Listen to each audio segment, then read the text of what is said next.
Subject இப்போ நமக்கு கொடுக்குறாங்க. 3 சப்ஜெக்ட் வந்து ஃபெயில் ஆயிட்டு 2 சப்ஜெக்ட் வந்து பாஸ் ஆனா அந்த ஃபெயில் ஆனதா எல்லாம் சொல்றாங்க. ஒரு கிணறு இருக்கு, தாண்டுறேன். 5 சப்ஜெக்ட்ங்கிறது தாண்டி வருது. நான் 3/4 கிணறு தாண்டிட்டேன்னா தண்ணியில விழுந்துட்டேனா? நீ ஜெயிக்கணும் அப்படின்னு சொன்னா 3/4 கிணறுலாம் தாண்ட முடியாது, முழு கிணற தாண்டணும்.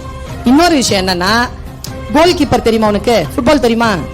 கோல் கீப்பர்ல கோல் எவ்வளவு பிடிச்சானோ அது இல்ல, அது எல்லாரும் மறந்துடுவாங்க. அவன் எந்த கோலை தவற விட்டானோ இந்த உலகம் அதை தான் பேசிக்கிட்டே இருக்கும். படிச்சிருவியோ அப்படின்னு கேட்கிற புத்தகத்தை ஐயோ என்னால படிக்க முடியாதுன்னு புத்தகத்தை மூடிட்டேன்னா புத்தகம் ஜெயிக்குது.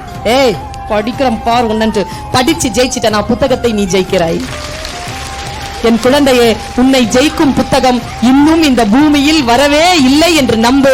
எந்த புத்தகத்தை திறந்தாலும் உன்னால் புரிந்து கொள்ள முடியும் என்று நினைத்து புத்தகத்தை கையில் எடு. நீ ஃபெயிலே ஆக மாட்டாய். இந்த பேராசிரியை உனக்கு நான் ஆசீர்வாதமாய் சொல்லுகிறேன். நீ ஜெயிக்க பிறந்த குழந்தை.